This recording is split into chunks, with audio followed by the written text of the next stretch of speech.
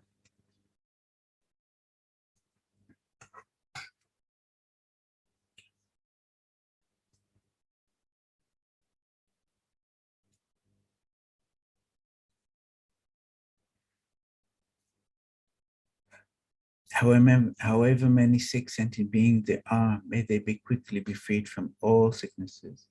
May all sicknesses without exception of transformatory beings never occur again. May I continue my life in pure moral conduct, listen to many teachings. May I train the mind in Buddhajita, pure conduct, pure view, without corrupting the teaching of the pure wisdom of the second Buddha, Lama Tsongkhapa. In all my life, through the victorious one, Lama Tsongkhapa, acting in person as the Mahayana Guru, may I never turn aside for even an instant from the excellent path paved by the victorious ones. In whatever way you appear, glorious Guru, whatever retinue lifespan pure land, whatever noble and holy name you take, may I and others attain only these. May the glorious Guru's life be long and stable. May all beings equaling the extent of space or happiness. May I and others without exception accumulate merit and purify negativities, and may be blessed to quickly attain Buddhahood. May I not arise heresy even for a second in the action of the glorious Guru. May I regard whatever action is done as pure. With his devotion, may I receive the blessings of the Guru in my heart. In all my life, through the victorious, never separated forever Gurus, may I enjoy the magnificent Dharma, and by completing the quality of the grounded path, may I quickly attain the state of Vajradhara. I fully dedicate all these virtues to be able to train just like the hero Manjushri who knows reality, and just like Samantha Bhattacharya as well. I fully dedicate my roots of virtue with the dedication praised as the best, by the all gone beyond victorious ones of the 3 times, in order to have good conduct. For the IMI, may I and all others, particularly the IMI monks and nuns, be able to live a life of pure moral conduct like Lama Tsongkhapa himself, train the mind in Bodhicitta, and live in pure view and conduct. In this way, may we be able to complete our lives without corrupting the pure wisdom of the second Buddha's teachings. To seal with emptiness, due to all past, present, and future merits collected by me, the numberless Buddhas, the numberless sentient beings, which are completely empty of existing from their own side, may I, who am completely empty of existing from my own side, achieve the state of full enlightenment, which is completely empty of existing from its own side, and lead all sentient beings who are completely empty of existing from their own side to that state which is completely empty of existing from its own side, by myself alone, who am completely empty of existing from my own side. And for the very long life of His Holiness Dalai Lama, the wish-granting, wish-fulfilling jewel, source of every single benefit and happiness in this world, the incomparably kind Supreme Tenzin Gyatso, may you have a long life and all your holy wishes be spontaneously fulfilled. And for the long life of Lama Zopa Rinpoche, you who uphold the subdurer's moral way, who serve as the bountiful bearer of all, sustaining, preserving, and spreading Vanjunath's victorious doctrine, who masterfully accomplished magnificent prayers honoring the three sublime ones. Savior, myself, and others, your disciples, please, please live long.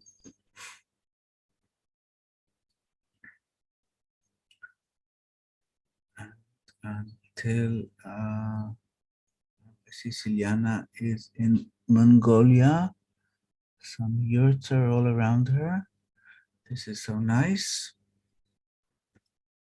Actually, good morning. Hello, good morning. How are you?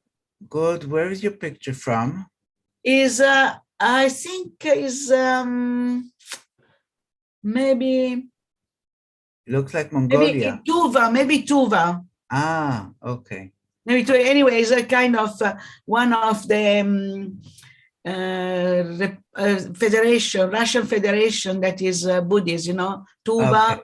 Then is Buryatia. Buryatia and the other one. Mongolia. No, Kalmykia. Ah, okay.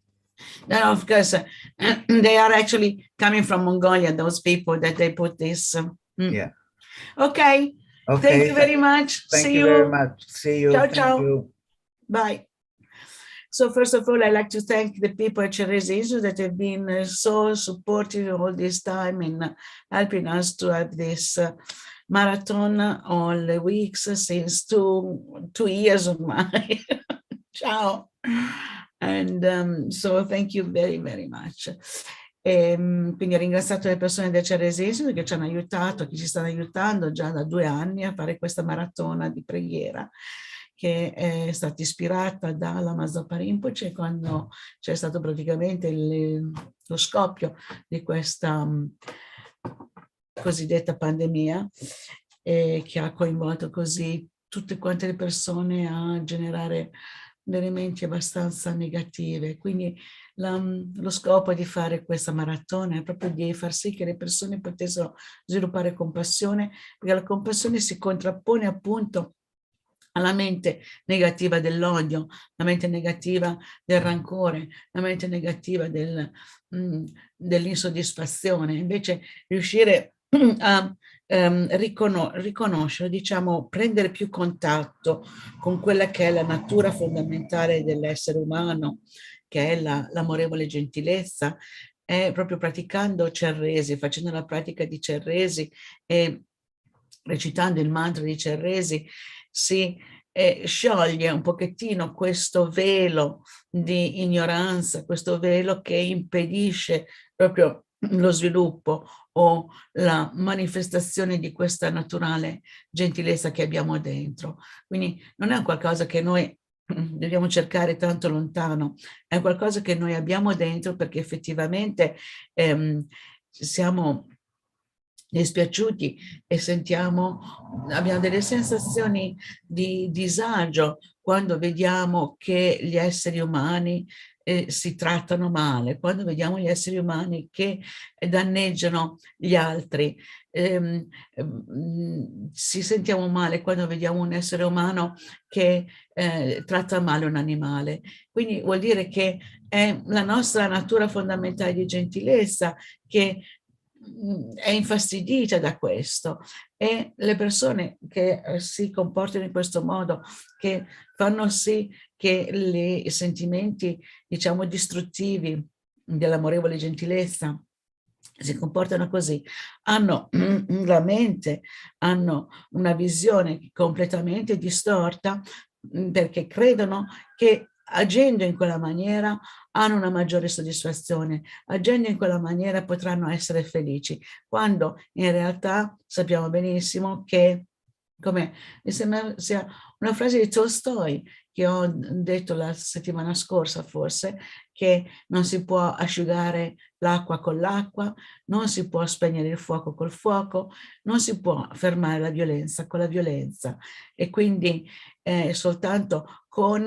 l'opposto della violenza che possiamo fermare la violenza. La violenza deriva da sentimenti di rancore, di odio, di malevolenza, ed è un tipo di sentimento che è completamente offuscato, perché effettivamente se noi pensiamo anche nella nostra vita quotidiana quando abbiamo un forte sentimento di rancore verso qualcuno, l'azione che viene più facile, che esce, è trattare male un'altra persona, dire dei nomi, picchiare un'altra persona, e si crede e si ha come la sensazione che dopo aver agito in quella maniera uno si senta meglio, anzi è riuscito a vincere, ha vinto, ma in realtà se noi ci pensiamo bene, dopo, quando si è calmata la mente dal rancore, non c'è più questo fuoco dentro, non ci sentiamo bene per niente,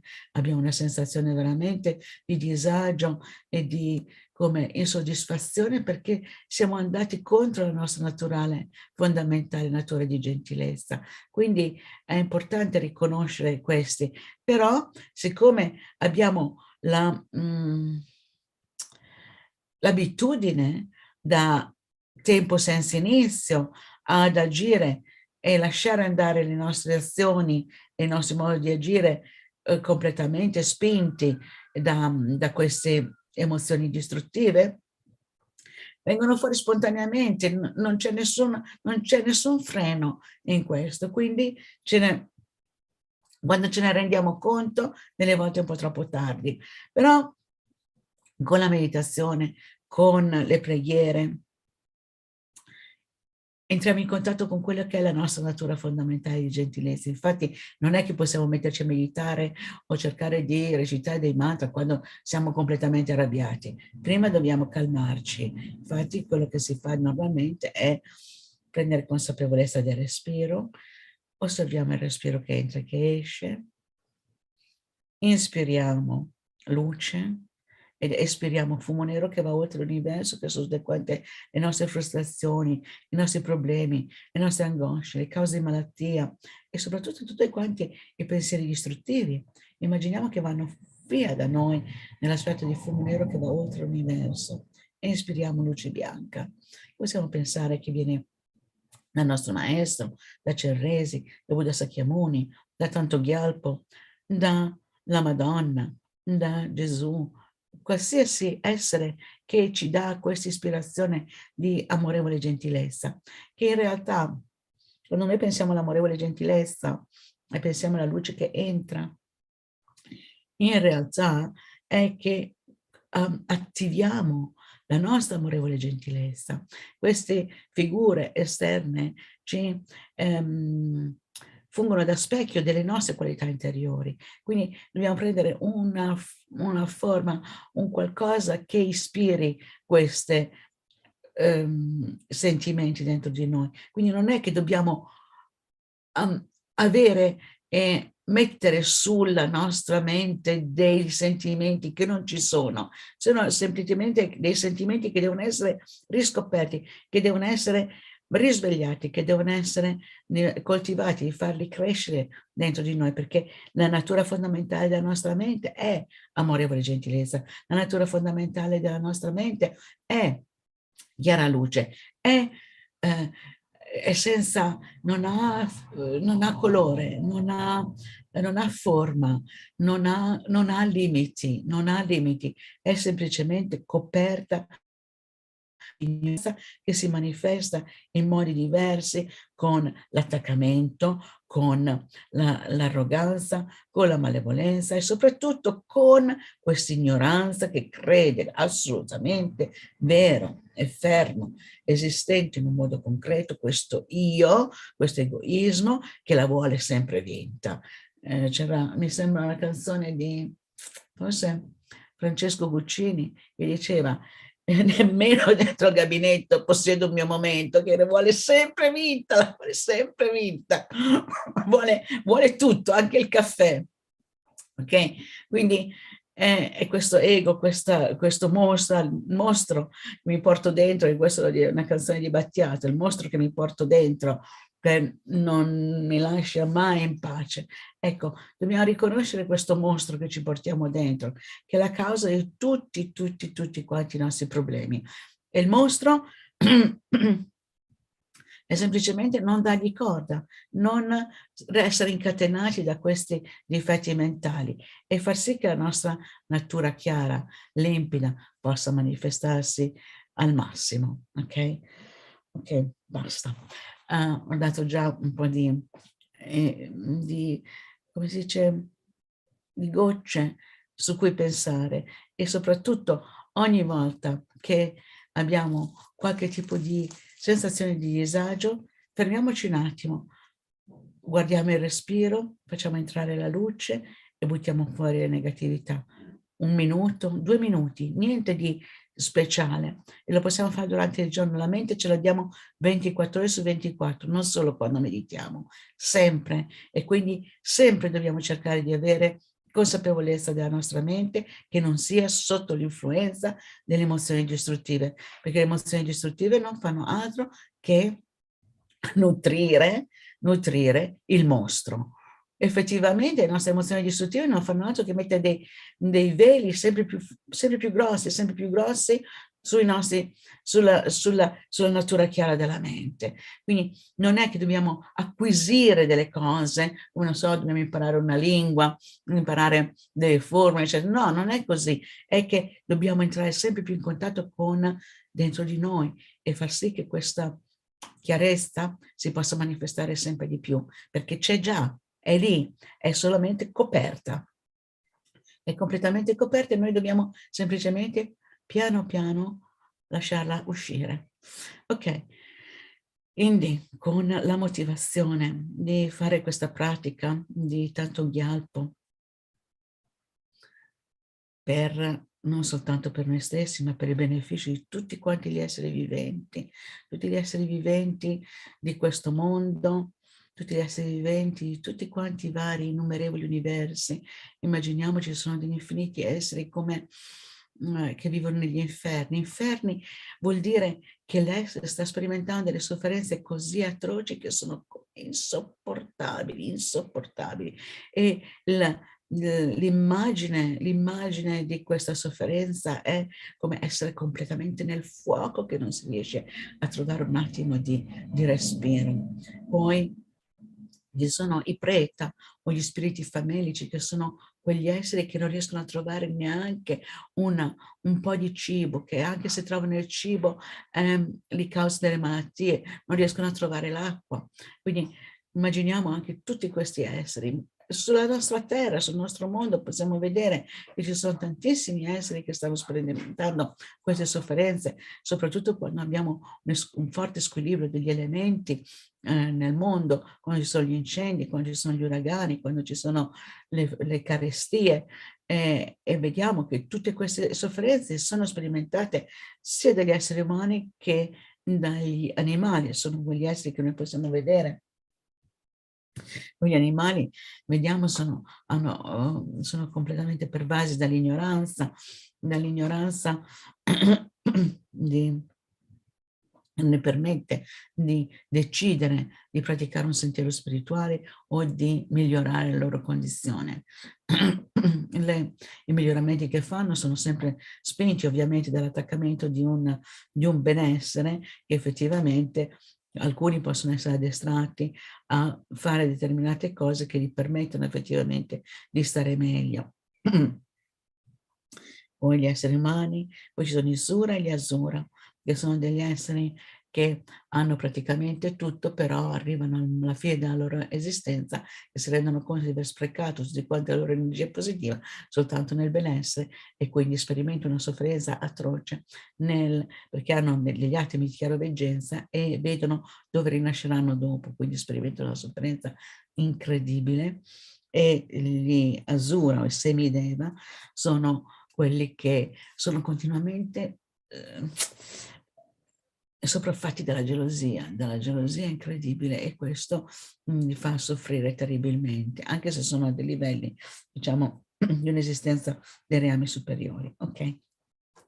Quindi pensiamo che stiamo facendo tutte queste pratiche non soltanto per noi stessi, ma per tutti quanti gli esseri viventi, perché possono placare, possa diminuire l'egoismo, possa diminuire l'arroganza e la malevolenza, e possono sviluppare la compassione dentro di loro. Quindi la compassione è la base per poi anche essere in grado di sviluppare la saggezza, la saggezza e la compassione devono essere praticate insieme.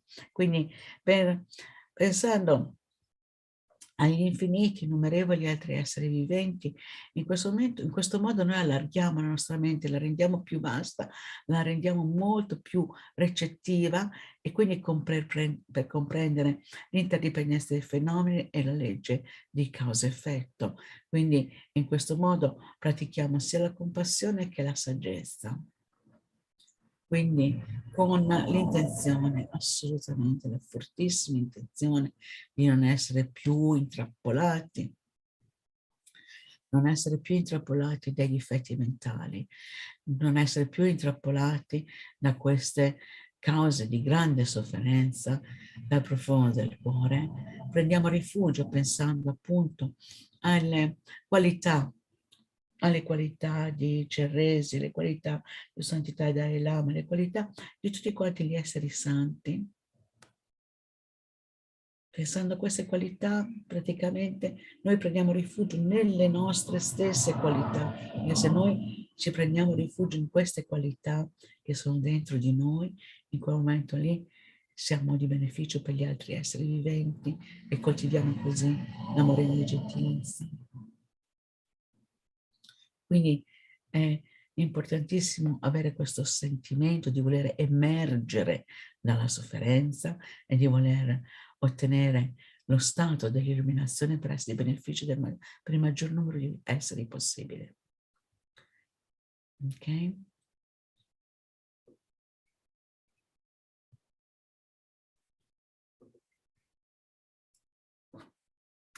Io e tutti gli esseri senzienti, tanti quanti lo spazio infinito, prendiamo rifugio nel prezioso Guru Buddha, prendiamo rifugio nel Buddha, nel Dhamma e nel Sangha, prendiamo rifugio nell'assemblea dei Guru, delle divinità meditative e dei Dakini, prendiamo rifugio nella chiesa vuota della nostra mente e Dharmakaya.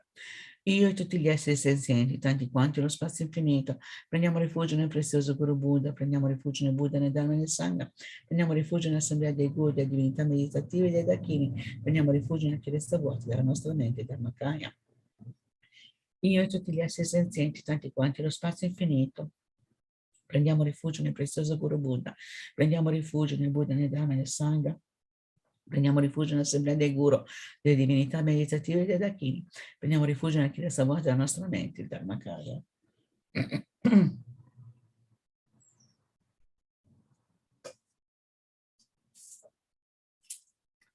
Quindi visualizzando di fronte a noi Buddha Sakyamuni o Chenrezig, Santità Dalai Lama Chenrezig.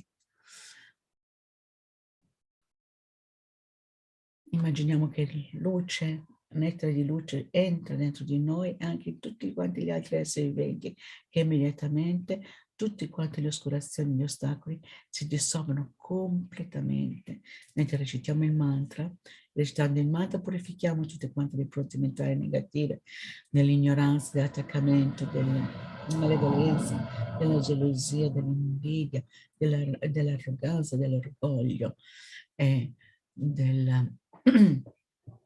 dell'avarizia, e coltiviamo la moralità, la pazienza, la generosità, l'entusiasmo, la concentrazione, la saggezza. Om Mani Padme Hum, Om Mani Padme Hum, Om Mani Padme Hum, Om Mani Padme Hum, Om Mani Padme Hum, Om Mani Padme Hum, Om Mani Padme Hum, Om Mani Padme Hum, Om Mani Padme Hum, Om Mani Padme Hum, Om Mani Padme Hum, Om Mani Padme Hum, Om Mani Padme Hum, Mani Padme Hum, Mani Padme Hum, Mani Padme Hum, Mani Padme Hum, Mani Padme Hum, Mani Padme Hum, Om Mani Padme Hum, Mani Padme Hum, Mani Padme Hum, Mani Padme Hum, Mani Padme Hum, Mani Padme Hum, Mani Padme Hum, Mani Padme Hum, Mani Padme Hum, Mani Padme Hum, Mani Padme Hum, Mani Padme Hum. Oh, Mani Padme Hum, Mani Padme Hum, Mani Padme Hum, Mani Padme Hum, Mani Padme Hum, Mani Padme Hum, Mani Padme Hum, Mani Padme Hum, Mani Padme Hum, Mani Padme Hum, Mani Padme Hum.